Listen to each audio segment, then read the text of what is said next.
कर्णेभिः शृणुयाम देवाः भद्रं पश्येमाक्षभिर्यजत्राः स्थिरैरङ्गैः स्तुष्टुवागंसस्तनूभिः व्यशेम देवहितं यदायुः स्वस्ति न इन्द्रो वृद्धश्रवाः स्वस्ति नः पूषा विश्ववेदाः स्वस्ति नस्तार्क्ष्यो अरिष्टनेमिः स्वस्ति नो बृहस्पतिर्दधातु ॐ शान्ति शान्ति शान्तिः हरिः ॐ श्री गुरुभ्यो नमः हरिः ॐ सदाशिवसमारम्भां शङ्कराचार्यमध्यमाम् अस्मदाचार्यपर्यन्तां वन्दे गुरुपरम्परां वन्दे गुरुपरम्पराम्। મંગલાચરણમાં આપણે પ્રવેશ કરી ચૂક્યા અને પહેલું મંગલાચરણનો પહેલો શ્લોક છે એના ઉપર વિચારણા પૂર્ણ કરી. પ્રથમ શ્લોક સ્ત્રગધરા છંદમાં રચાયેલો છે અને બીજો શ્લોક જે છે એ મંદાક્રાંતા છંદમાં રચાયેલો છે અને બીજા શ્લોકમાં પણ આપણે પ્રવેશ એટલે કે આરંભ કરી ચૂક્યા, પ્રવેશ કરવાનો આરંભ કરી ચૂક્યા. પહેલો શ્લોક એક સાથે બોલીશું, એનો સાર પાછો યાદ કરી લઈશું અને ત્યારબાદ બીજા શ્લોક ઉપર જઈશું.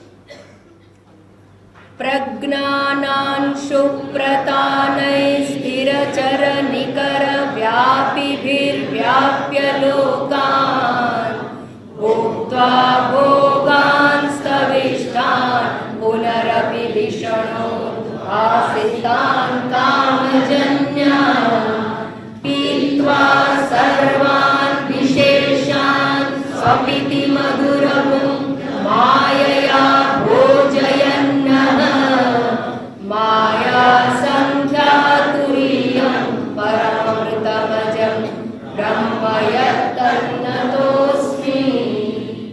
અહીંયા કહેવામાં આવ્યું યદ બ્રહ્મ આરંભ કરે છે તત્પદથી, વિધિમુખથી નિરૂપણ કરવામાં આવ્યું, ઐક્ય સ્મરણરૂપ નમસ્કાર કરીને મંગલાચરણ કરવામાં આવ્યું, પરમાત્માને ઐક્ય ભાવે અભેદ ભાવે સ્મરણ કરીને પરમાત્માનું નમન કરવામાં આવ્યું છે. વિધિમુખથી એટલે કે ભાવરૂપ ગુણોને દર્શાવીને નમન કરવામાં આવ્યું છે. હવે કે છે અહીંયા કે આ શ્લોકની અંદર આરંભ કરે છે તત્પદથી. તત્પદ એટલે પરમાત્મા. એ પરમાત્મા કોણ છે એનો ઉલ્લેખ કરી અને એ પરમાત્મા આ જીવાત્મા છે ત્યાં સુધી પહોંચશે. આમ પરમાત્માનું અને જીવાત્માનું ઐક્ય દર્શાવે છે. કેવી રીતે કરે છે એ શબ્દોનો આરંભ થાય છે. પ્રજ્ઞાન અંશુ, પ્રજ્ઞાન એટલે પ્રજ્ઞાનમ બ્રહ્મ, જે શબ્દ જ બતાવે છે તત્પદથી શરૂઆત થઈ. પ્રજ્ઞાન અંશ, અંશ એટલે કિરણ, પ્રજ્ઞાનનું કિરણ. કિરણ એટલે શું? તો કે પ્રજ્ઞાન કે બ્રહ્મ કંઈ ખરેખર કહેવાય, સૂર્યનું દૃષ્ટાંત અપાય પણ એવું એક સ્થળે રહેલો પ્રકાશમાન ગોળો નથી. પણ એવું કહીને શું કહેવા માંગે છે? તો કે એના કિરણો વડે આ જગતમાં વ્યાપીને પરમાત્મા રહેલો છે.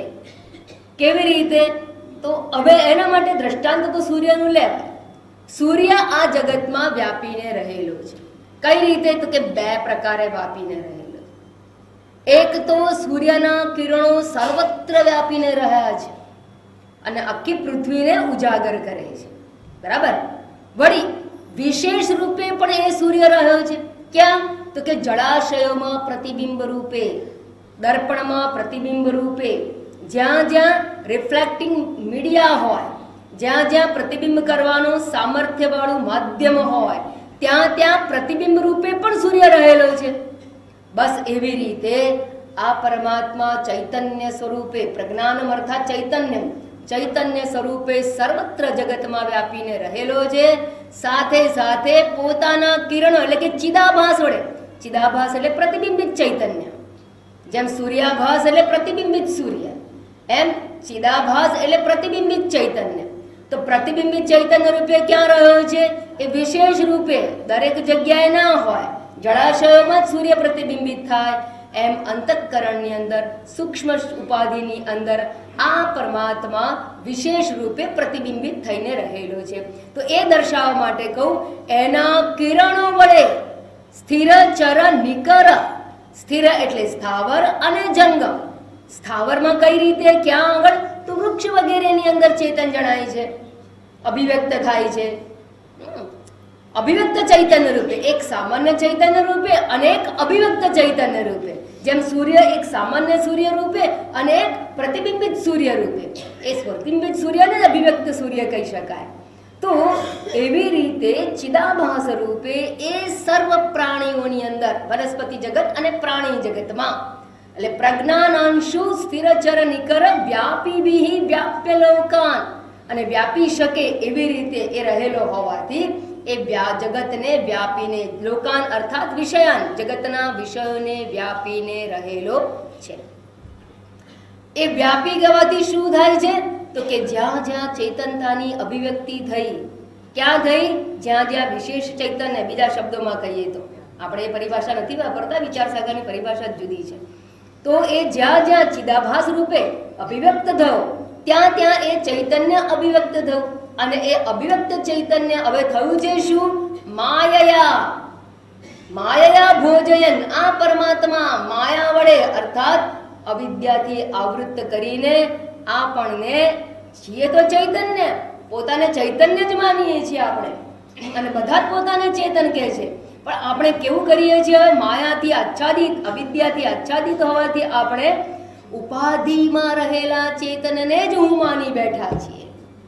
અને આ ચેતન તો છે જ ઉપાધિમાં, પણ ઉપાધિગત ચૈતન્ય જ હું છું એવું માનવાથી મર્યાદિત થઈ ગયા.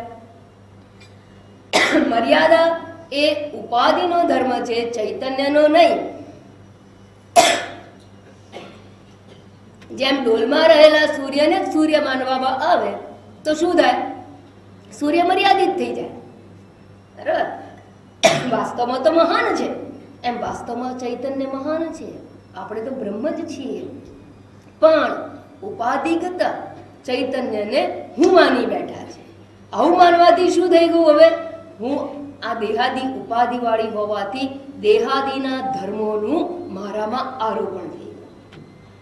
અર્થાત ઇન્દ્રિય છે, આંખ જુએ તો હું જોઉં છું, કાન સાંભળે તો હું સાંભળું છું, મન વિચારે તો હું વિચારું છું, શરીર વૃદ્ધ થાય તો હું વૃદ્ધ થઉં છું, શરીરનો જન્મ થાય તો મારો જન્મ છે, મારો જન્મ દિવસ છે. આમ દેહાદીના ધર્મો એને હું માની લીધા છે. અને દેહાદીના ધર્મો હું માનવાથી હું કરતા થઈ જાઉં છું.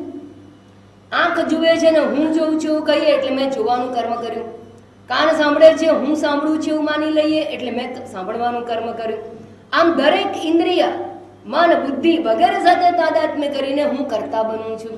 કરતા બનવાને કારણે યો યદ કરતા સતત ભોગતા, જે જેનો કરતા એ એનો ભોગતા થાય, એ કર્મફળનો ભોગતા થાય. માટે હું ભોગતા બની જાઉં છું. કોણ હું? જે પ્રજ્ઞાન સ્વરૂપ છે, પણ ચિદાભાસ થઈને રહેલો છે. ચિદાભાસ રૂપે રહેલો તો પરમાત્મા જ છે, પણ હવે માત્ર ઉપાધિગત પોતાને જાણીને અને મૂળ સ્વરૂપ ભૂલી જવાને કારણે હું હવે ભોગતા થઈ જાઉં છું. તો દેહાદીમાં પ્રવેશ કરવાથી, અર્થાત પ્રવેશ કરીને તાદાત્મ્ય અભિમાન કરવાથી, દેહાદી સાથેના તાદાત્મ્ય અભિમાનથી હું ભોગતા બનું છું અને જગત મારા માટે ભોગ્ય બને છે. આમ ભોગતા ભોગ્ય વિભાગ થઈ ગયો. હવે જ્યારે એકવાર વિભાગ થઈ ગયો પછી તો કે છે હવે આ જે ભોગતા બનેલો, કરતા બને, ભોગતા બને, એ પોતે જાગ્રત અવસ્થાની અંદર સ્થૂલાન સ્થવિષ્ઠાન ભોગાન ભુક્ત્વા, સ્થૂળ ભોગોને ભોગવીને. સ્થૂળ ભોગ કોને કહેવામાં આવે? કારણ કે આપણે તો કેટલા બધા ભોગો જોયા. કેટલા ભોગ્ય છે મને કહો તો? 5: શબ્દ, સ્પર્શ, રૂપ, રસ, ગંધ. પણ અહીંયા સ્થૂળ શબ્દ વાપરીને એ વ્યાખ્યા નથી કરી. અહીંયા સ્થૂળ શબ્દ વાપરીને શું કહ્યું છે? બધા જ ઇન્દ્રિય ગમ્ય પદાર્થો, ઇન્દ્રિયોના સંપર્કથી પ્રાપ્ત થનારા વિષયો, એને સ્થૂળ ભોગ કહેવામાં આવ્યા છે. ઇન્દ્રિયો ક્યારે કાર્ય કરી શકે? અધિષ્ઠાતા દેવની હાજરી હોય તો. અંધારું ને અંધારું જ રહે આંખો તો હોય પણ જોઈ ના શકે, કારણ કે પ્રકાશની હાજરી જોઈએ. તો સૂર્યપ્રકાશની હાજરીમાં જ આંખ જોઈ શકે. એવી રીતે દરેક ઇન્દ્રિયોના અધિષ્ઠાતા દેવતા છે, અને એ અધિષ્ઠાતા દેવતા છે માટે આપણે આ બધી ઇન્દ્રિયો કાર્ય કરી શકે, વિષયોનું ગ્રહણ કરી શકે. જેમ કે તમારી જીભ સુકાઈ ગઈ હોય, ઘણીવાર બને તાવની અંદર, અને તમે કંઈ પણ ખાઓ ને તમે શું કહેશો, કંઈ સ્વાદ જ નથી આવતો, અથવા કડવો સ્વાદ આવે, અથવા કડવો સ્વાદ તો પેલી દવાનો હોય પણ સ્વાદ જ ના આવે, કંઈ ખબર જ ના પડે. બહુ શરદી થઈ હોય તો શું કહો, કંઈ ગંધ જ નથી આવતી, બરાબર? પણ ગંધ તો છે જગતમાં, પણ હવે ઇન્દ્રિય કાર્ય કરતી નથી. કેમ? અધિષ્ઠાતા દેવતાનો અનુગ્રહ નથી.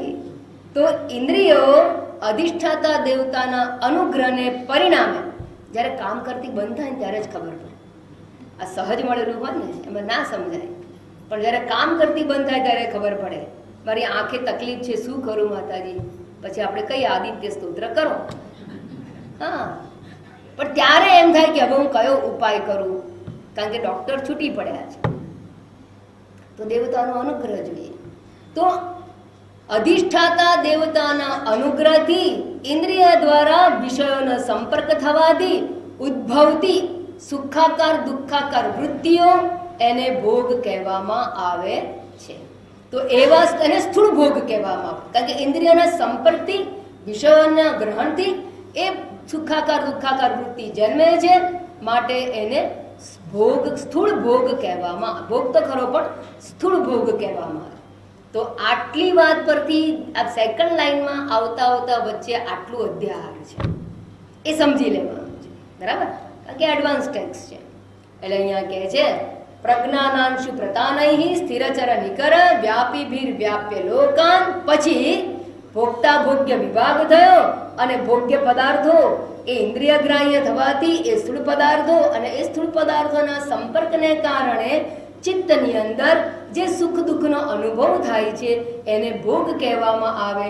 અને એ સ્થૂળ ભોગ ભોગાન સ્થવિષ્ઠાન ભુક્ત્વા, સ્થૂળ ભોગોને ભોગવીને. આટલું કહીને શું કહી દીધું?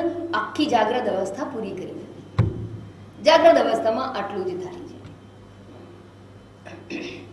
અને મેં કહ્યું જાગ્રત અવસ્થામાં તમારી એન્ટ્રી આ શરીર દ્વારા થાય છે. આ જગતમાં તમે આવો કેવી રીતે? આ શરીર દ્વારા આવો છો. શરીરમાં હું બુદ્ધિ થાય એટલે જગતમાં પ્રવેશ થઈ ગયો. શરીરમાંથી હું બુદ્ધિ જાય, આ જગતમાંથી તમે નીકળી ગયા. એન્ટ્રન્સ છે આ શરીર. પછી કે છે આગળ પુનઃ અપી. પુનઃ એટલે શું? પુનઃ એટલે પછી, વળી વળી વળી એટલે શું? તો કે છે જાગ્રત હેતુ ધર્મ ધર્મ ક્ષય આનંતર્યમ પુનઃ શબ્દાર્થ. પુનઃ શબ્દ અર્થ શું થયો? તો કે જાગ્રતની અંદર આપણે જે ધર્મ અધર્મ કર્મ કર્યા હોય અને એ કર્મના ફળ ભોગવાઈ જાય, એવરી ડેનું પેકેજ હોય છે. તમે ટૂરમાં જાઓ ને, એવરી ડેનું પેકેજ હોય. રોજ આટલી આટલી જગ્યાએ જવાનું એવું પેકેજ હોય, અને રોજ આટલું આટલું મળે, એને પેકેજ કહેવાય, બરાબર? તો એમ ભગવાને પણ પેકેજ રાખેલું છે. તો આ દિવસનું પેકેજ પૂરું થઈ જાય, ભોગ ભોગવાઈ જાય, પછી જ ઊંઘ આવે. એ પહેલા ના આવે. ના ભોગવાઈ ગયા હોય કર્મના ફળ તો પડખા ફેરવવા પડે. એટલે અહીંયા કહે છે જાગ્રતના કારણરૂપ ધર્મ અધર્મ કર્મના ક્ષય થયા પછી, એટલે એ આજના દિવસનો કોટો પૂરા થઈ ગયો હોય ઊંઘાઈ જાય. એના ક્ષય થયા પછી એટલે શું? એટલે પુનઃ અપી, વળી પાછું. પાછું શબ્દ શું કહે છે? સ્વપ્ન હેતુ. સ્વપ્નના હેતુરૂપ, સ્વપ્નના કારણરૂપ કર્મ જે ઉત્પન્ન થવાના હોય, કર્મફળ ભોગવવા. સ્વપ્નમાં પણ ભોગવીએ છીએ. સ્વપ્નાવસ્થા પણ ભોગ અવસ્થા છે, એમાં પણ આપણે ભોગવીએ છીએ. સ્વપ્નમાં કયા પ્રકારના ભોગો ભોગવીએ? સૂક્ષ્મ ભોગો. શું ભોગવીએ સ્વપ્નમાં? સુખ દુઃખ. અહીં જનરલ ટર્મ જ સમજવાની, અહીં સ્પેસિફિક નાના અનુભવોની વાત નથી. સુખ અને દુઃખ મેજર. તો સ્વપ્નના જે કર્મના ફળ આપવા માટે તૈયાર થયેલા કારણો કર્મો જે હોય કે હવે ફળ આપવા તૈયાર થયા છે એવા, તો કે સ્વપ્ન હેતુ કર્મોદ્ભવે છે સતી, એ ઉત્પન્ન થવાથી હવે સ્વપ્ન અવસ્થામાં પ્રવેશ કરે છે. પુનરપી. અચ્છા, હવે એ સ્વપ્ન અવસ્થામાં જાય ત્યારે સ્વપ્ન જગત ક્યાંથી આવ્યું? તો કે ધિષણા ઉદ્ભાસિતાન. ધિષણા એટલે બુદ્ધિથી, ઉદ્ભાસિતાન એટલે ઉત્પન્ન થયેલા, ઉદ્ભવેલા, ઉદ્ભાસિતાન ઉદ્ભવેલા, બુદ્ધિથી ઉદ્ભવેલા, અર્થાત અંતઃકરણની વૃત્તિ રૂપે જ રહેલા છે. ત્યાં મકાન દેખાય પણ ચૂનો સિમેન્ટ ના હોય, મકાન દેખાય પણ બુદ્ધિવૃત્તિ રૂપ મકાન. રોડ દેખાય તો ડામર ના હોય, બુદ્ધિવૃત્તિ રૂપ હોય. સૂર્ય સાંજ ઢળતો દેખાય, સૂર્યાસ્ત દેખાય, પણ એ કેવો હોય? બુદ્ધિવૃત્તિ રૂપ જ હોય, વૃત્તિ રૂપે જ રહેલું હોય. તો આખું જગત કેવી રીતે ઉત્પન્ન થયું છે? એનું ઉપાદાન કારણ બુદ્ધિવૃત્તિ રૂપ છે. એટલે ધિષણા ઉદ્ભાસિતાન. પછી કહું કામજન્ય. કામજન્ય કેમ કહું? તો કે બુદ્ધિ દ્વારા માત્ર ઉત્પન્ન થાય તો બધાનું સરખું હોય ને? તો કે ના, દરેક વ્યક્તિની વાસના અલગ અલગ છે. તો જેના જેવા સંસ્કાર, જેના ચિત્તમાં જેવી છાપ, જેવા સંસ્કાર, એ સંસ્કાર કે વાસનાથી ઉદ્ભવેલી કામના ને અનુરૂપ સ્વપ્ન એ દિવસે દેખાતું હોય છે. વાસનામાં તો સંગ્રહ છે કામનાઓનો. કેવી રીતે? એને ડીએનએ કહેવાય. વાસના એ ડીએનએ છે, અને પછી કામના રૂપે અભિવ્યક્ત થાય. અને એ એવરીડેના અલગ અલગ કામનાઓ, એ જ્યારે કઈ કામના પૂર્તિ થાય? તો કે જે દિવસે જે કર્મના ફળ તૈયાર થયા હોય એ આપવા માટે એ કામનાઓ અભિવ્યક્ત થાય. તો એ કામનાને અનુરૂપ સ્વપ્ન જગતની પ્રાપ્તિ થાય. કર્મના ફળ રૂપે આ જગતની પ્રાપ્તિ છે, એવી જ રીતે કર્મના ફળ રૂપે સ્વપ્ન જગતની પ્રાપ્તિ છે. બધાને સરખા ના આવે. કેટલાક લોકો બહુ હેરાન થતા હોય, બહુ બિહામણા સ્વપ્ન આવતા હોય, ભયભીત સ્વપ્ન આવતા, લિંગમમાંથી ઉઠાડી દેવા, રોજ આવતા હોય. એ તો તમે નસીબદાર છો કે મજાથી ઊંઘ આવી જાય છે અને સ્વપ્નની ખબર નથી રહેતી, એટલું સરસ ઊંઘ આવે છે, તો નસીબદાર કહેવાય. બાકી કેટલાકને આવે ત્યારે ખબર પડે કે સ્વપ્ન છે એ પણ આપણા હાથનું ક્રિએશન નથી. આપણે જો ઉત્પન્ન કરવાના હોય તો કોઈ દિવસ ભયાનક સ્વપ્ન આપણે જોઈએ જ નહીં, દુઃખી થઈએ એવા સ્વપ્ન જોઈએ જ નહીં.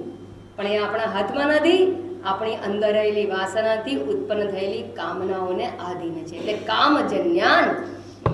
કામજન્યાન શબ્દ દરેક વ્યક્તિની ઓળખ આપે છે, કારણ કે દરેક વ્યક્તિનું અલગ અલગ સ્વપ્ન જગત છે. માટે દરેકની કામના અલગ અલગ, માટે એનું સ્વપ્ન જગત પણ અલગ અલગ હોય છે. ધિષણા ઉદ્ભાસિતાન કામજન્યાન. હવે કામનાથી જન્મેલા, બુદ્ધિ રૂપે રહેલા આ વિશ્વ જગત જે સ્વપ્ન જગત છે એ ભોગો કેવા છે? સૂક્ષ્માન ભોગાન. ભિન્ન ભોગો છે, જાગ્રત કરતા જુદા છે. જાગ્રતના સ્થૂળ ભોગ છે, સ્વપ્નના સૂક્ષ્મ ભોગો છે. હવે સ્વપ્નના સૂક્ષ્મ ભોગો છે, એ સૂક્ષ્મ ભોગોને ભોગવીને અર્થાત શું કરવાનું? અનુભવ કરીને, સાક્ષાત અનુભવ. કેવી રીતે? સુખ દુઃખ સાક્ષાત્કાર, સુખાત્મક દુઃખાત્મક અનુભવો કરીને. બરાબર? આ સૂક્ષ્મ ભોગો અને સ્થૂળ ભોગો વચ્ચે તફાવત શું છે? તો કે સ્થૂળ ભોગો ઇન્દ્રિય ગ્રાહ્ય છે, અને સૂક્ષ્મ ભોગો એ વખતે ઇન્દ્રિયો તો નથી, આ બાહ્ય ઇન્દ્રિય નથી, બાહ્ય ઇન્દ્રિય રહિતની અવસ્થા સૂક્ષ્મ ઇન્દ્રિય છે, માટે એને કહેવાય સૂક્ષ્મ ભોગો. તો જેવા ભોગો એવું જ એનું સાધન હોય ભોગવવાનું. એટલે આમ બંને વચ્ચેનો તફાવત છે. અને આ કંઈ અઘરું પડે નહીં. કેમ ખબર છે? કારણ કે આપણી જ વાત કરે છે. આપણે ત્રણેય અવસ્થામાં જઈએ જ નથી જતા. તો આપણા અનુભવોને જ વિચારવાનું, આપણી જ વાત શાસ્ત્ર કરે છે, આપણા જીવનને ઉકેલે છે, આપણા અનુભવોને ઉકેલે છે. એટલે આપણા અનુભવો પર વિચાર કરતા જવાનું સાથે સાથે, તો અઘરું નહીં પડે. પછી કહે છે આગળ, હવે બીજી અવસ્થા પતી ગઈ, સ્થૂલાન સૂક્ષ્માન ભોગાન ભુક્ત્વા. એ બધી બાજુ લઈ લેવાનું. સમતિ વિભવાન, અરે ધિષણા ઉદ્ભાસિતાન કામજન્યાન સૂક્ષ્માન ભોગાન ભુક્ત્વા યહ તિષ્ઠતિ અહમ તદ બ્રહ્મ નમામી, અહમ તદ બ્રહ્મ નતઃ અસ્મિ, એ બ્રહ્મને હું નમસ્કાર કરું છું. જે બ્રહ્મ જાગ્રત અવસ્થામાં સ્થૂળ ભોગોને ભોગવીને રહેલો છે, જે સ્વપ્ન અવસ્થામાં સૂક્ષ્મ ભોગોને ભોગવાવીને રહેલો છે, તે બ્રહ્મને હું નમસ્કાર કરું છું. હવે એ શું કરે છે? સુષુપ્તિ અવસ્થાયામ યદ બ્રહ્મ, એ જ બ્રહ્મ સુષુપ્તિ અવસ્થામાં હવે જાય છે ત્યારે મધુર ભૂમ અર્થાત આનંદ ભૂખ, આનંદ ભોગતા થાય છે. પણ ક્યારે આનંદ ભોગતા થાય? જો એક વસ્તુ સમજો, આનંદ આ સુષુપ્તિ અવસ્થા તમને એક નવો ઉપદેશ પણ આપી દે. સુષુપ્તિમાં આનંદ આવે છે ને, એવો આનંદ કાયમ જોઈએ છે કે નથી જોઈતો? તો સુષુપ્તિમાં જવા માટે શું થાય છે પ્રક્રિયા? એ પ્રક્રિયા કરો કાયમ માટે. સર્વાન વિશેષાન પીત્વા, પીત્વા સર્વાન વિશેષાન, સર્વ પ્રકારની વિશેષતાઓને પી જઈને અર્થાત પ્રવિલાપ્ય, એનો લય કરી દઈને. બરાબર? સુષુપ્તિમાં અજ્ઞાનમાં લય થાય, અને જો કાયમ માટે જોઈતી હોય તો જ્ઞાનમાં લય કરી નાખવાનો. જ્ઞાનમાં લય એટલે બાદ કરી નાખવાનો. જ્ઞાનમાં બાદ થાય, અજ્ઞાનમાં લય થાય. સર્વાન વિશેષાન પીત્વા. હવે સુષુપ્તિ અવસ્થા ક્યારે પ્રાપ્ત થાય છે? આપણે ભૂલી જઈએ. હું ભૂલી જઉં કે હું સંન્યાસી છું, હું મનનમાં છું, હું ક્યાં બેઠી છું, શું ખાધું પીધું છે, કોની હાજરીમાં છું, કશું મને ભાન હોય છે? બધી વિશેષતાઓ જતી રહે. મારી ઉંમર, મારી મર્યાદાઓ, મારી ઇન્દ્રિય મર્યાદાઓ, કશી વિશેષતાઓ મને લાગુ નથી, બધી છોડી દઉં છું. પછી સ્વપ્નાવસ્થામાં જે સ્વપ્ન જોયું હોય કે હિમાલયમાં બેઠા હતા અને ધ્યાન કરતા હતા અને આચાર્ય બાજુ એકદમ સુંદર સરસ પવન ને હરિયાળી હતી ને સામે હિમાચ્છાદિત શિખરો હતા અને આમ બેઠા. હવે આ વિશેષતા થઈ. કઈ વિશેષતા થઈ મારી?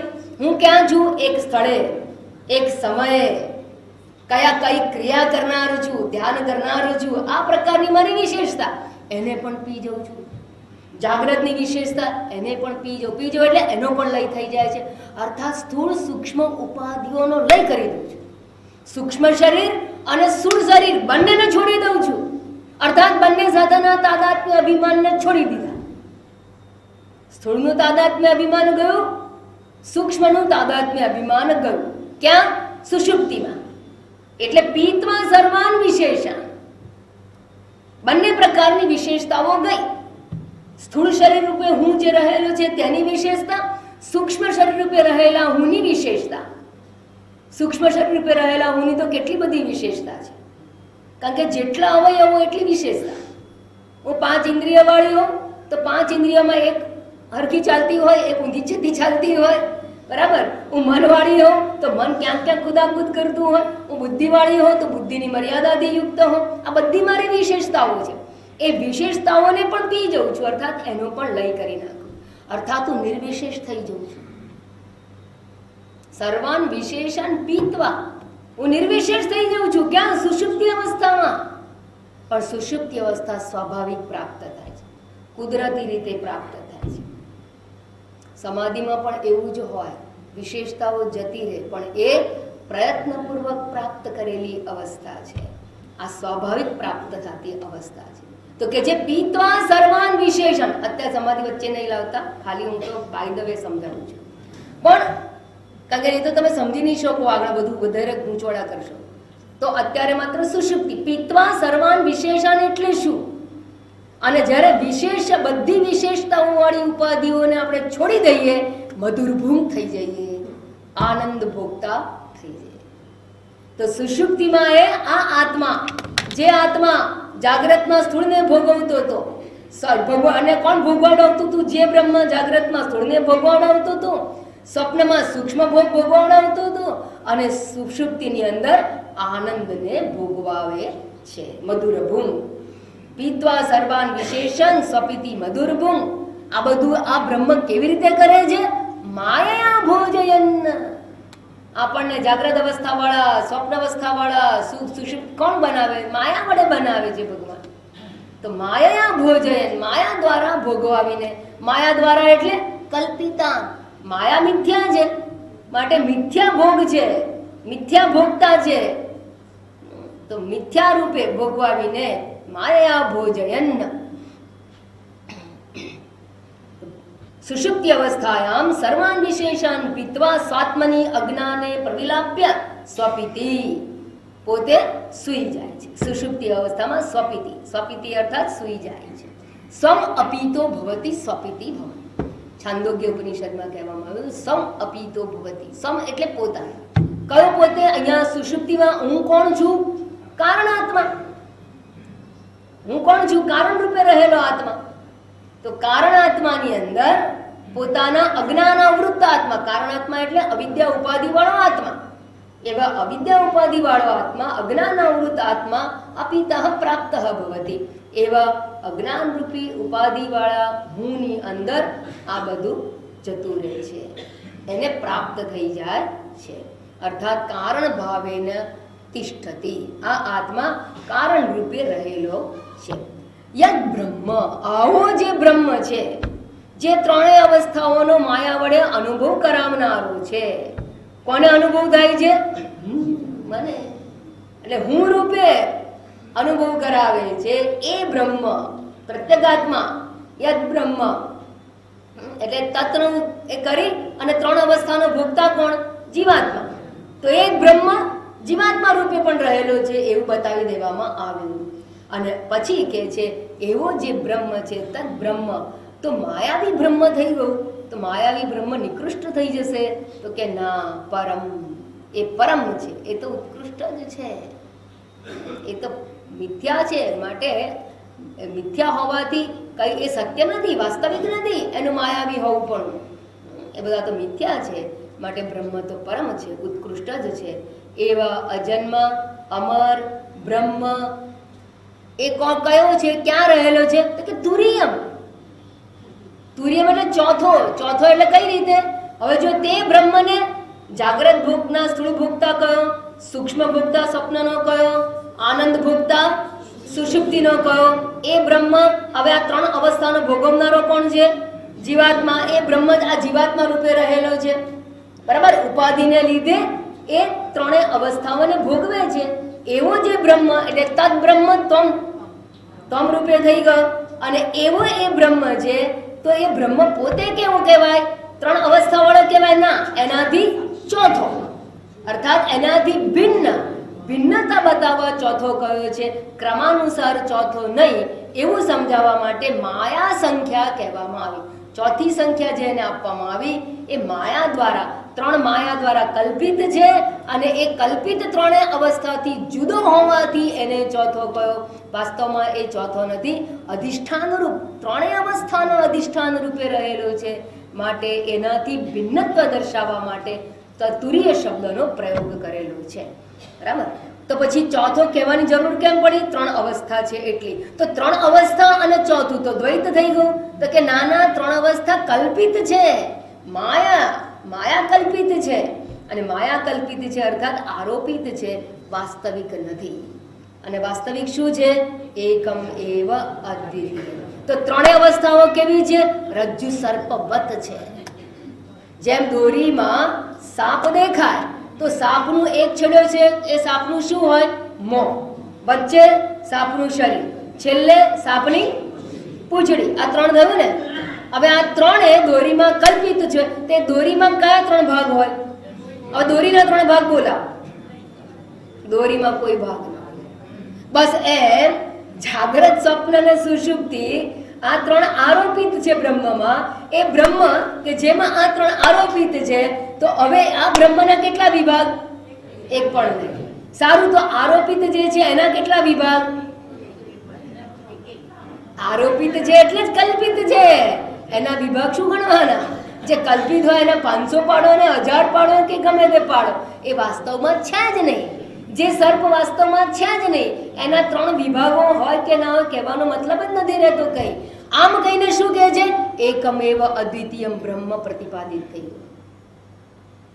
આ ત્રણેય અવસ્થા આરોપિત છે બ્રહ્મણી કલ્પિતમ. એટલે બ્રહ્મ કે ચોથો કહીને ચાર વસ્તુ નથી, એ તો આરોપિત કહીને એકમેવ અદ્વિતીયમ બ્રહ્મ સિદ્ધ કરી દીધું. માયા સંખ્યા તુરીયમ પરમ અમૃતમ અજમ. પરમ અમૃતમ અજમ બ્રહ્મ યત તન્નતોસ્મિ, જે બ્રહ્મ છે આવું એને હું નમસ્કાર કરું છું. આમ પહેલો શ્લોક પહેલા મંગલાચરણમાં પૂરો કરવામાં આવ્યો. યાદ રાખજો, આ મંગલાચરણ છે ને એ ગ્રંથને અનુરૂપ છે. આનું આટલું મહત્વ આપવાના ઘણા કારણો છે. ગ્રંથને અનુરૂપ છે, ગ્રંથમાં પ્રવેશ કરાવનારું છે, ગ્રંથની પૂર્વ ભૂમિકા આપનારો પણ છે, અનુબંધ ચતુષ્ટય પણ આપનારો છે. માટે ખૂબ મહત્વના શ્લોકો છે એટલે આપણે એને સમય આપીએ છીએ. પછી ભાષ્યમાં પ્રવેશ કરશો ત્યારે સરળતા રહેશે.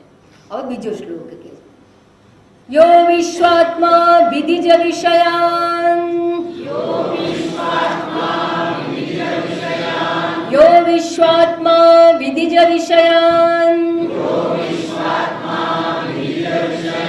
પ્રાશ્ય ભોગાન સ્થવિષ્ઠાન,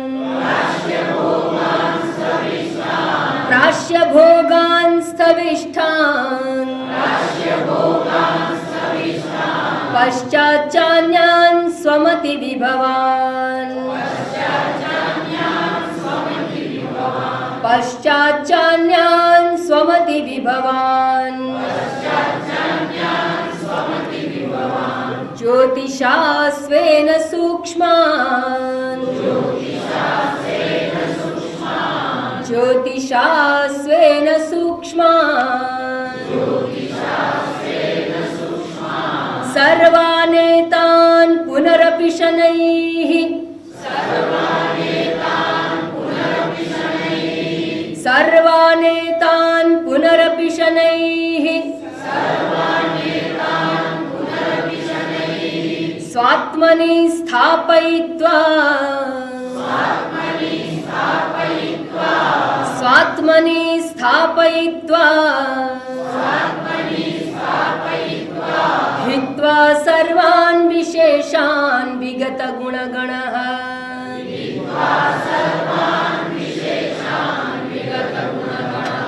हित्वा सर्वान् विशेषान् विगत गणगुणः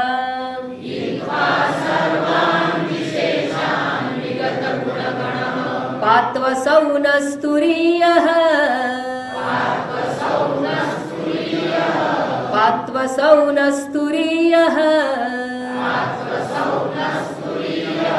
यो विश्वात्मा विधिज विषयान् प्राश्य भोगान् स्थविष्ठान्,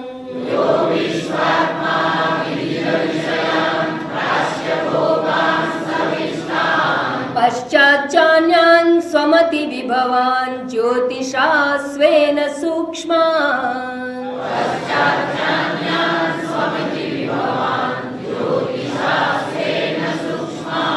सर्वानेतान् पुनरपि शनैः स्वात्मनि स्थापयित्वा,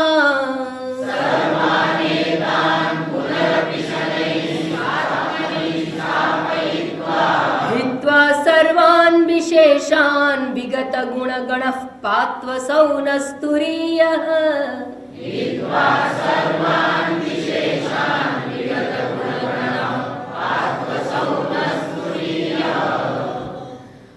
પહેલા શ્લોકમાં તત્પદથી શરૂ કરી ત્વમ પદ પર આવે. હવે અહીંયા ત્વમ પદથી શરૂ કરે, જીવાત્માથી શરૂ કરીને. હાશ એટલે આપણને પરિચિત હોય. હવે જીવાત્માથી આરંભીને કહે છે યહ વિશ્વાત્મા. યહ એટલે જે. જે એટલે કયા? તો કે જે વાસ્તવમાં પ્રત્યેગાત્મા સ્વરૂપ છે, સાક્ષી ચૈતન્ય સ્વરૂપ છે, અવસ્થાત્રય સ્વરૂપ છે, તે તસ્મિન જાગૃતમ આરોપિતમ ઉદાહરતી. એ પરમાત્મામાં હવે જાગ્રત અવસ્થાનો, એ સાક્ષી ચૈતન્ય આત્મામાં જાગ્રત અવસ્થાનો એના ઉપર આરોપ કરવામાં આવે છે. એના આરોપ કરવાથી એ કોણ બની જાય છે? તો કે વિશ્વાત્મા છે. પ્રત્યેગાત્મા, યહ પ્રત્યેગાત્મા વિશ્વાત્મા. વિશ્વાત્મા બને છે. કેવી રીતે વિશ્વાત્મા બને? જો આપણે જ કહેવાય છે અવસ્થાત્રય સાક્ષી ચૈતન્ય છે કે નહીં? હા તો પાડો. ના ખબર હોય તો કઈ નહીં, પુસ્તકમાં તો ભણ્યા ને. આત્મા કહ અવસ્થાત્રય સાક્ષી સન્ન, પછી પંચકોશાતીત શરીરત્રય વ્યતિરિક્ત. બરાબર? ક્યાં અહીંયા વાક્ય? તત્વબોધમાં. તો આ આત્માની વ્યાખ્યા એટલે આપણી ઓળખ છે, આપણું આઈ કાર્ડ છે. આપણે તો પણ એ લેતા નથી ને, ગવર્મેન્ટે આપેલું જ રાખીએ. ગવર્મેન્ટનું આઈ કાર્ડ બહુ સાચવીએ છીએ.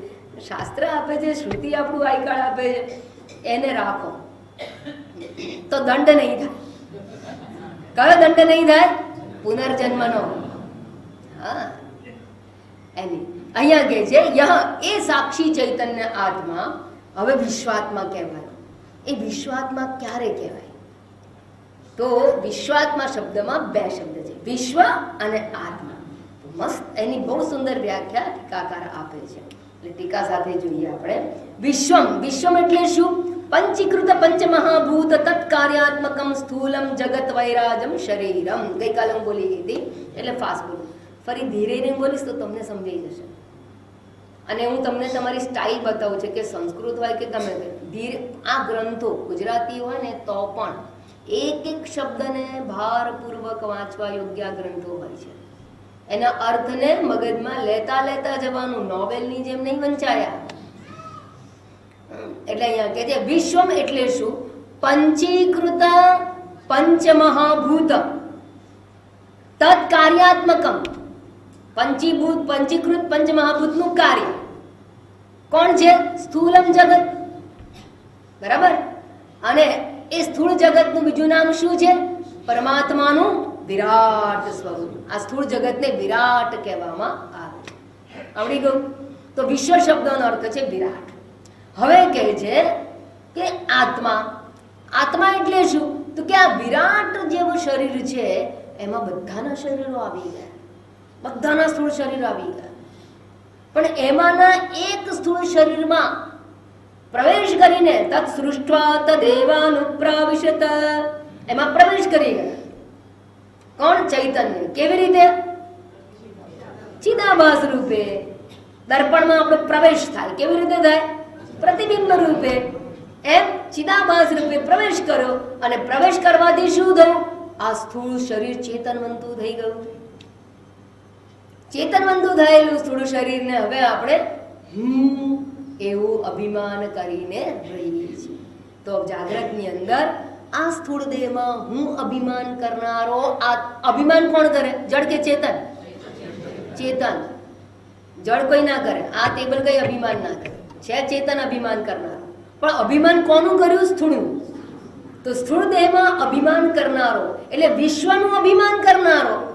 અને સ્થૂળ દેહ શું છે? વિશ્વનો ભાગ છે. વિરાટ વિશ્વનો ભાગ છે. અને વિશ્વમાં અભિમાન કરનારો વ્યષ્ટિ સંદર્ભે વિશ્વ કહેવાય અને સમષ્ટિ સંદર્ભે વિરાટ કહેવાય.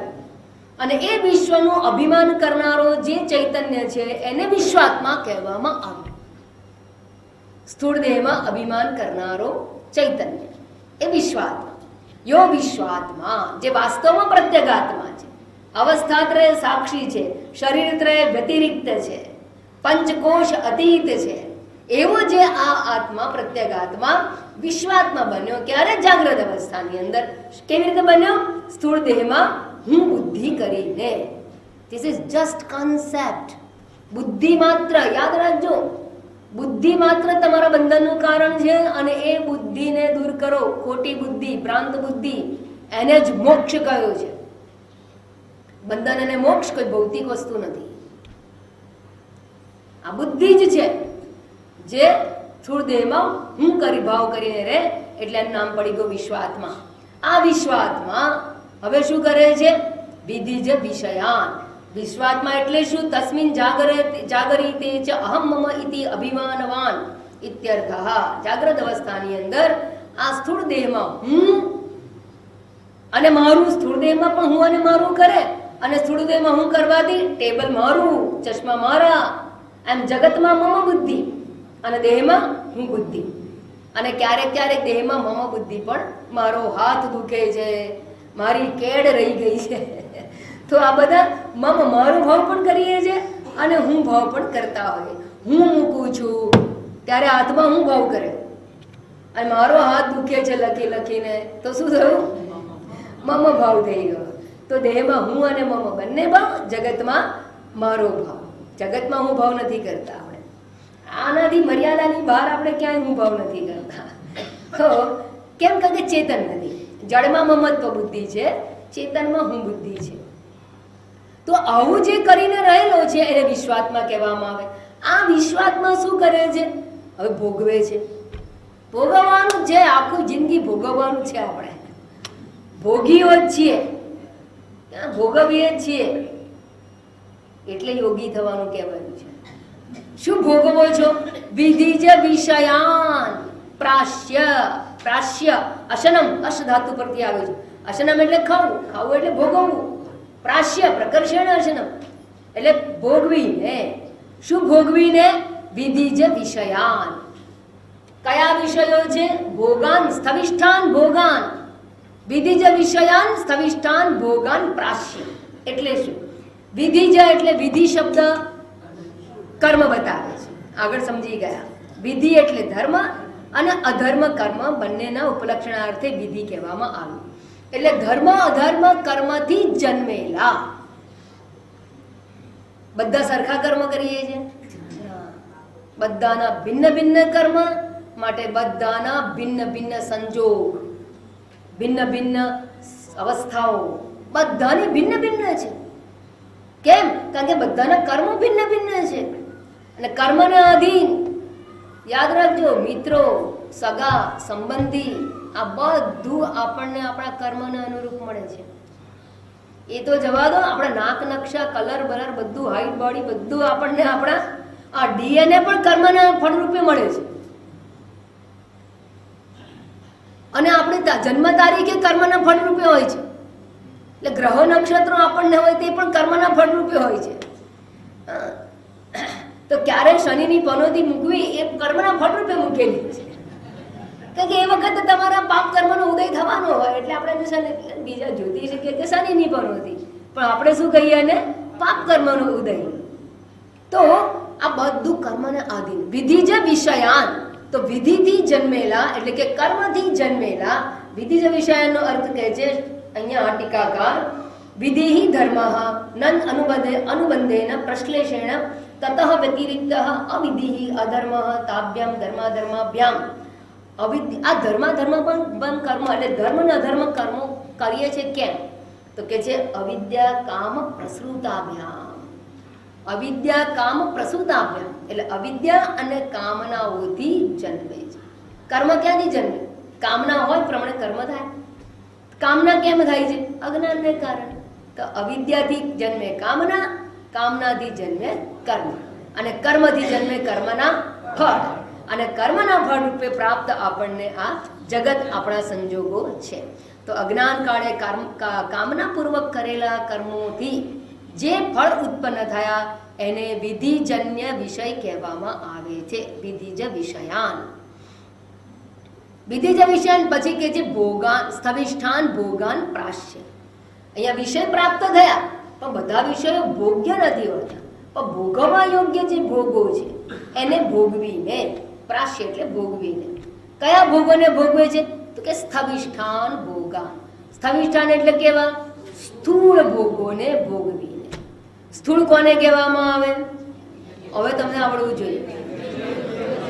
હા, હવે હું વાક્ય વાંચું, જો તમને આવડશે. આદિત્ય અનુગૃહિત, બરાબર? હા, આદિત્યાદિ. આદિત્યાદિ કહીને બધા દેવતા આવી ગયા. આદિત્યાદિ અનુગૃહિત બાહ્ય ઇન્દ્રિય દ્વારક બુદ્ધિ પરિણામ ગોચર તયા સ્થૂલ તમાન વિષયાન. સમજી ગયા? સ્પષ્ટ થઈ ગયું ને? સંસ્કૃત સહેલું છે, સાંભળતા સાંભળતા. એક વસ્તુ સમજજો, નાનું છોકરું પહેલા બોલતા શીખે કે પહેલા સ્કૂલમાં જાય પછી બોલતા શીખે? તો એવું કેવું સ્કૂલમાં ગયા વગર બોલતા શીખી જાય? સાંભળી સાંભળીને, સાંભળી સાંભળી. અને માં એને જો આ કહેવાય, આને આ કહેવાય, આ કહેવાય, લા પેલો ગ્લાસ આપ, વારંવાર ગ્લાસ ગ્લાસ સાંભળીને ખબર પડી કે આને ગ્લાસ કહેવાય. પછી સ્કૂલમાં જઈને નથી શીખતો કે આને ગ્લાસ કહેવાય, આને ચમચી કહેવાય. એ સ્કૂલમાં નથી શીખતો. ચમચી લે, મને બોટલ આપ, એ બોટલ ખબર જ હોય ઘરમાં કે મને વોટર બોટલ આપ. કેવી રીતે શીખે? સાંભળીને. આ પણ શ્રુતિ છે. કેવી રીતે આવડશે? શ્રવણનું મહત્વ છે. જેમ જેમ સાંભળતા જશો તેમ તેમ ફેમિલિયર થઈ જશે. એટલે જ શ્રવણની વાત કરી છે. પુસ્તક વાંચવાથી નહીં ખબર પડે, જે શ્રવણથી પ્રાપ્ત થાય એનો પર્યાય કોઈ બીજો છે જ નહીં. એટલે અહીંયા કહે છે હવે કે એવા બાહ્ય ઇન્દ્રિયથી અનુગૃહિત બુદ્ધિની વૃત્તિ રૂપે રહેલા આ ભોગો જે છે તે સ્થૂળ ભોગોને પ્રાશ્ય અર્થાત સાક્ષાત અનુભૂય સ્થિત અયમ પ્રત્યગાત્મા ઇત્યર્થ. તો જાગ્રત અવસ્થાની અંદર આ પ્રત્યગાત્મા વિશ્વાત્મા રૂપે રહીને બાહ્ય જગતના સ્થૂળ ભોગોને ભોગવે છે, આ ભોગવીને રહેલો છે. આમ જાગ્રત અવસ્થા પૂરી થઈ ગઈ. હવે આપણે ક્યાં જવાનું? સ્વપ્નમાં. સ્વપ્નમાં ક્યારે જવાય? જાગ્રતના ભોગો ભોગવાઈ જાય અને સ્વપ્નમાં ફળ આપવા માટેના તૈયાર થયા હોય ત્યારે. આવડી ગયું? કેટલું સહેલું! વાહ, કહેવું પડે. આટલું જ કહેવામાં આવ્યું. અહીંયા કહે છે પશ્ચાત. પશ્ચાત એટલે પછીથી. પછીથી એટલે ક્યારે? હવે સાંભળજો બરાબર. જાગ્રત હેતુ કર્મ ક્ષય અનંતરમ સ્વપ્ન હેતુ કર્મ ઉદ્ભવે ચ સતી. બરાબર? ઓકે. હું ટ્રાન્સલેશન નથી કરતી, ચાલશે ને? અડધી અડધી આ પડે છે. જાગ્રતના ફળ આપવા માટેના જે ભોગો હતા એના ભોગ ભોગવાઈ ગયા, હવે એ પૂરા થઈ ગયા અને સ્વપ્નના જે કર્મના ફળ ભોગવવાના છે એ તૈયાર થઈ ગયા ફળ આપવા માટે ત્યારે. એટલે કહેવાય પશ્ચાત. વળી જ્યારે પશ્ચાત એટલે શું ખબર છે? તમે જ્યારે સ્વપ્નમાં જાઓ ત્યારે શું કરો છો? કેટલી મોટી ઘટનાઓ ઘટે છે. આપણે આપણી અવસ્થાઓ પર વિચાર જ નથી કરતા. સ્વપ્નમાં જઈએ ત્યારે શું ઘટના ઘટે? તમે એક રૂમ છોડીને બીજા રૂમમાં જાઓ, બદલી કાઢો છો. તમે તમારું ઘર બદલો છો, તમે તમારું સ્થાન બદલો છો. શું છોડો છો? દેહાત્મ બુદ્ધિ છોડો છો. આ દેહ સાથેની આપણી આઈડેન્ટિટી, આઈ કાર્ડ ગવર્મેન્ટે આપેલું છોડી દો છો. બાયોડેટા છોડી દો છો. બાયોડેટામાં જેટલું જેટલું લગ્ન વખતે લખ્યું હોય લગ્ન કરવા માટે એ બધું મેરેજ બ્યુરોમાં આપેલું છોડી દઈએ છીએ તો જ સ્વપ્નમાં જવાય. એના વગર સ્વપ્નમાં જવાય પણ નહીં. તમે એક લોકને, આ જાગ્રત લોકને છોડી દો છો, જાગ્રતના ભોગોને છોડી દો છો, જાગ્રતના શરીર સાથેના સંબંધને તોડી નાખો છો અને પછી જાઓ છો પશ્ચાત. પશ્ચાત એટલે વિશ્વાત્મા સ્થૂળ દેહમાં રહેલી હું બુદ્ધિને છોડે છે અને સ્થૂળ જગતમાં રહેલી મમત્વની બુદ્ધિને પણ છોડે છે. એ રહેતી હોય તો કોઈ ચોર ચોરી ના કરી શકે, પણ ચોર લઈ જઈ શકે છે. ત્યારે મારું મારું એવું કહેવા મળે કોઈ ત્યાં હોતો નથી. કેમ? એ હું ગયો, કયો હું? જે દેહ સાથે રહેલો હું છે એ જ આમાં કર્યા કરે. જે આમાં ના હોય એ ના કરી શકે. તો વિશ્વાત્મા જ્યારે હવે બીજા ઘરમાં જાય છે ત્યારે દેહાત્મ બુદ્ધિ છોડે છે, જગતમાં મમ બુદ્ધિ પણ છોડે. પશ્ચાત એનો અર્થ છે પશ્ચાત. પશ્ચાત ચ અન્યાન. અન્યાન એટલે બીજાને. હવે શું કરે ત્યાં જઈને? શું કરે? બેસીને ખાલી મંજીરા વગાડે? ના ના, બીજાને ભોગવે, બીજા પદાર્થોને ભોગવે છે, ભોગ જ કરવા જાય છે. હા, પશ્ચાત અન્યાન. અન્યાન એટલે કોને? તો કે છે અન્યાન એટલે કયા? કે સૂક્ષ્માન. સૂક્ષ્માન ભોગાન. અન્યાન સૂક્ષ્માન ભોગાન. હવે સૂક્ષ્માન સૂક્ષ્માન શબ્દ પણ અંદર આપેલો છે. સૂક્ષ્માન એટલે કેવા? તો કે સ્થૂલેભ્ય વિષયેભ્ય અન્યાન. સ્થૂળ ભોગોથી જુદા. બરાબર? પછી કેવા છે? અને સ્થૂળથી જુદા હોવાથી સૂક્ષ્મ કયા છે. એ સૂક્ષ્મ એટલે શું? તો કે છે ઇન્દ્રિય ગ્રાહ્ય નથી. આ બાહ્ય ઇન્દ્રિય તો ઉપરામ પામી ગઈ. જાગ્રત અવસ્થા છોડી એટલે બાહ્ય ઇન્દ્રિય ઉપરામ થઈ ગઈ. એટલે આંખ કામ નથી કરતી, નાક કામ કરે કે ના કરે? આ નાક કામ કરે કે? તમને પૂછવાનું મન તો થાય મને. આ નાક કામ કરે કે ના કરે?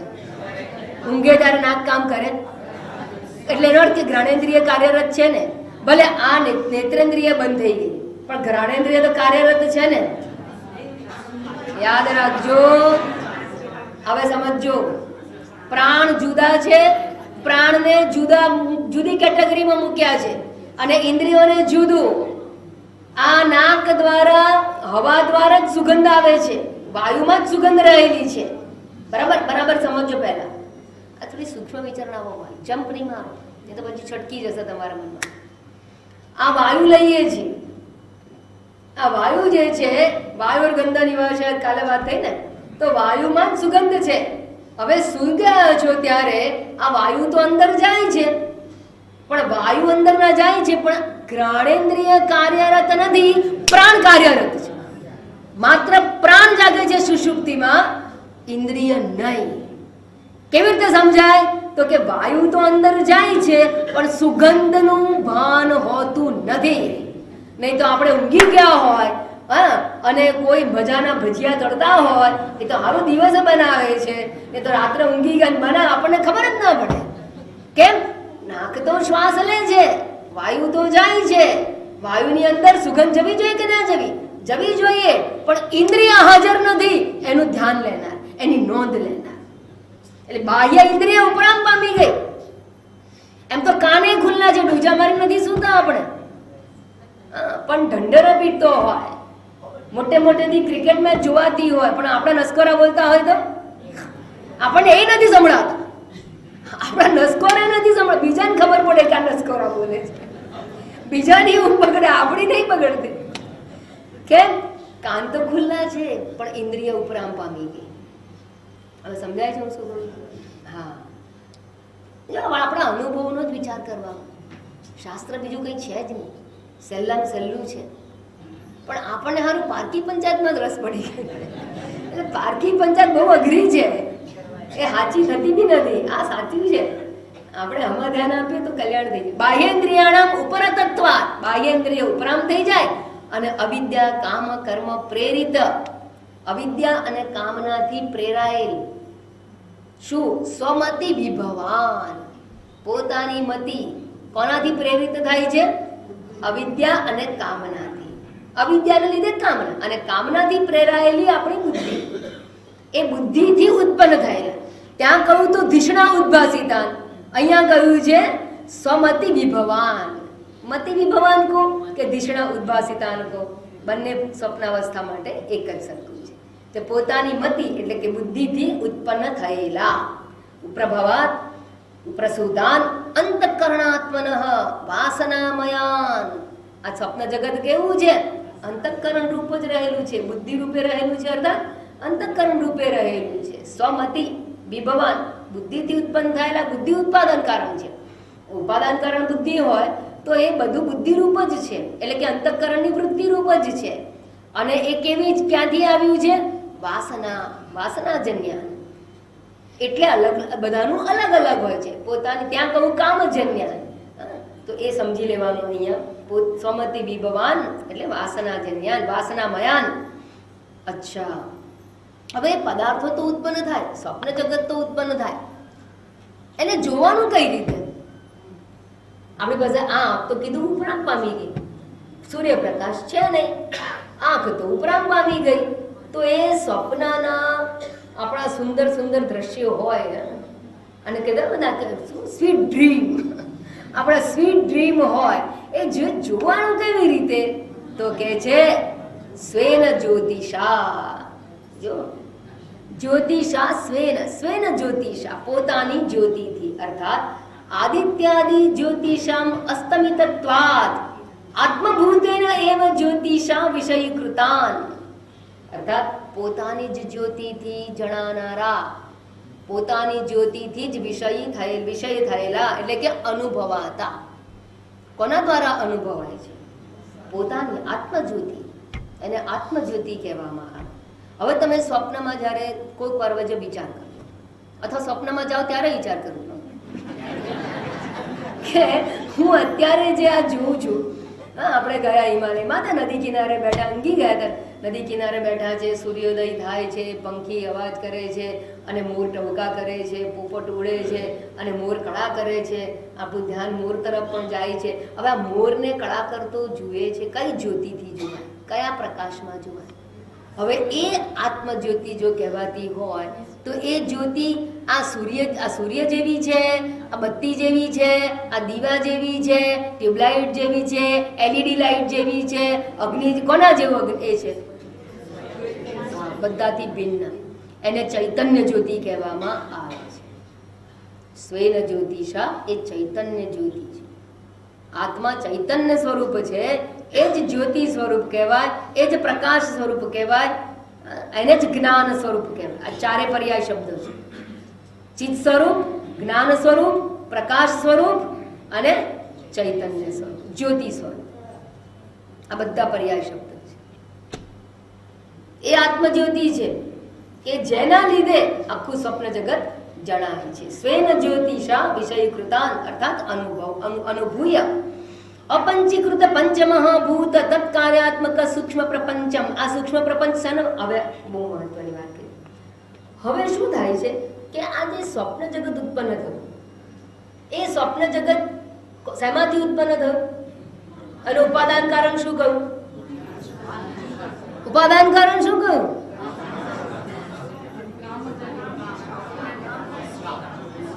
અરે એ શબ્દ આપેલો છે અહીંયા, આપેલું છે પશ્ચાચાન્યાન સ્વમતિ વિભવન. કેવી રીતે ઉત્પન્ન થયું છે? પોતાની મતિથી ઉત્પન્ન થયેલા. અને મતિ એટલે બુદ્ધિ, અને બુદ્ધિ એટલે અંતઃકરણનો ભાગ. તો અંતઃકરણની વૃત્તિ રૂપે રહેલું છે. બરાબર કે નહીં? આખું સ્વપ્ન જગત જે છે એ માત્ર મનોમય છે. મનોમય છે એટલે મનોવૃત્તિ રૂપ છે.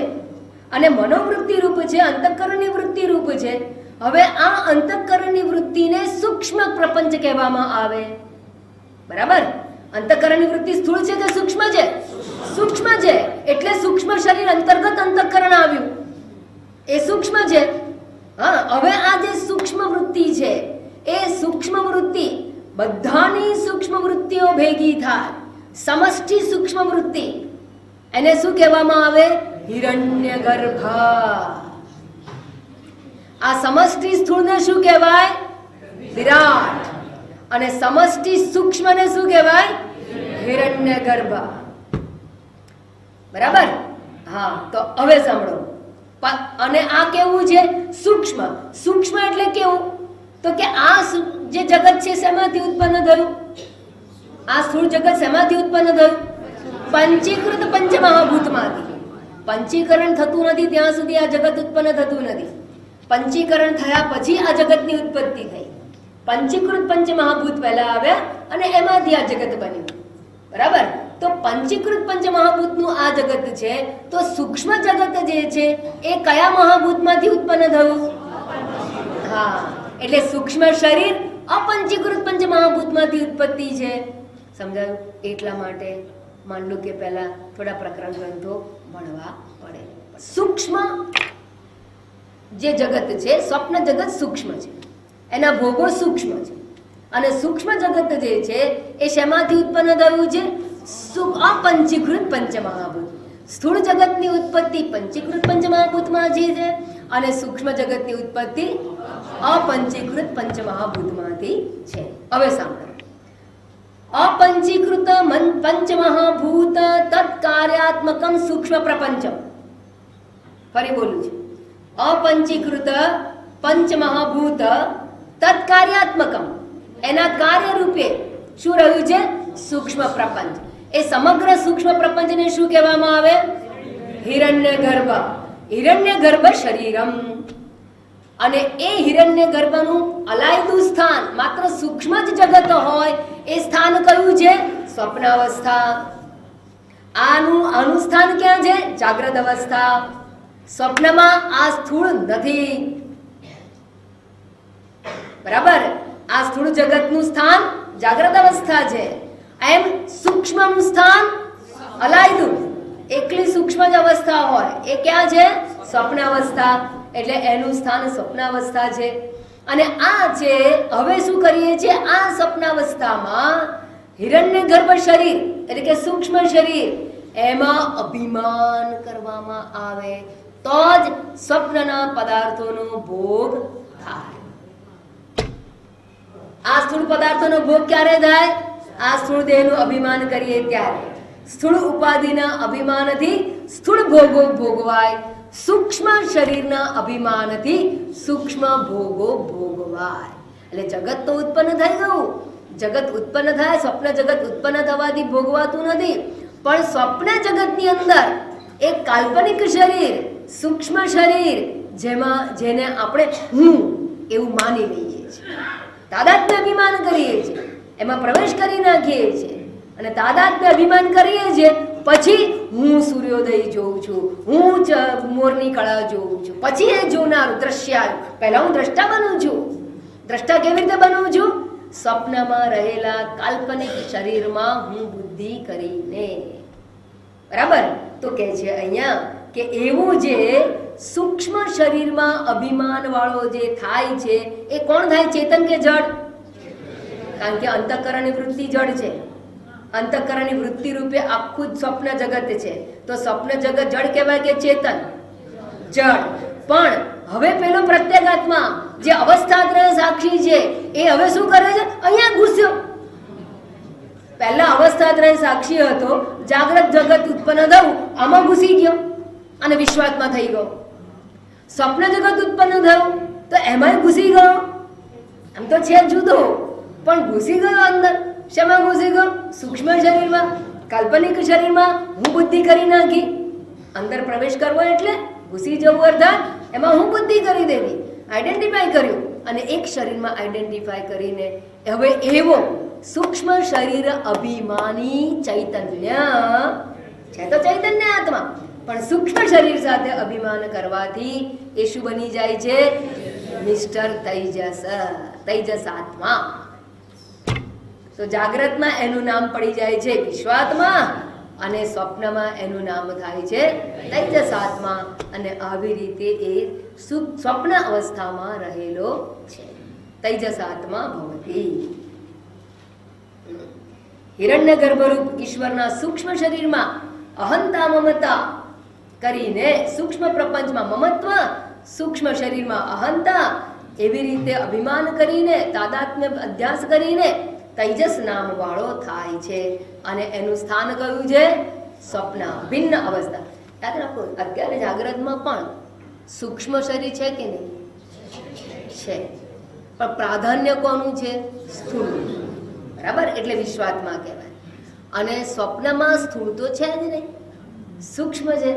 અને સૂક્ષ્મ શરીરાભિમાની ચૈતન્યને તૈજસ આત્મા કહેવામાં આવે. તો તૈજસ આત્માનું સ્થાન ક્યાં છે? સ્વપ્ન અવસ્થામાં. બરાબર? કારણ કે એની અલાયદી ભિન્ન અવસ્થા છે. માટે હવે શું થાય?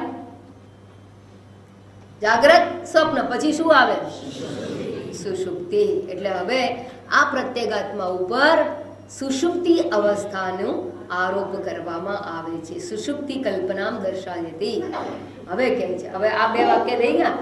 યો વિશ્વાત્મા વિધિજ વિષયાન પ્રાશ્ય ભોગાન સવિષ્ટાન પશ્ચાચાન્યાન સ્વમતિ વિભવાન જ્યોતિષા સ્વેન જ્યોતિષા. પોતાની જ્યોતિ વડે જ એ જુએ છે, અનુભવે છે. કોને? સૂક્ષ્માન વિષયાન અનુભવે છે. હવે આવ્યું અવસ્થા બીજી. કઈ અવસ્થા? સુષુપ્તિ. સુષુપ્તિ અવસ્થામાં શું થાય છે?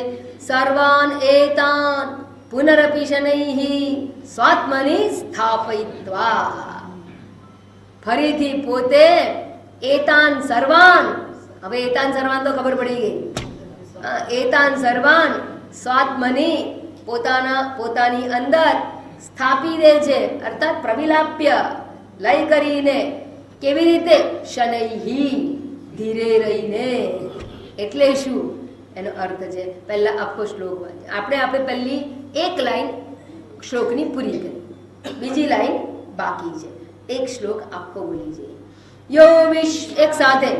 યો વિશ્વાત્મા વિધિજ વિષયાન પ્રાશ્ય ભોગાન સ્થવિષ્ઠાન પશ્ચાચાન્યાન સ્વમતિ વિભવાન જ્યોતિષા સ્વેન સૂક્ષ્મા સર્વાનેતાન પુનરપી શનૈહિ સ્વાત્મની સ્થાપયિત્વા हित्वा सर्वान् विशेषान् विगत गुणगणः आत्मसौनस्तुरीयः।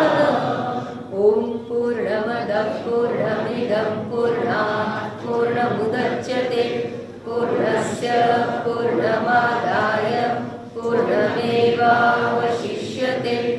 ॐ शान्ति शान्ति शान्तिः। हरिः ओम्।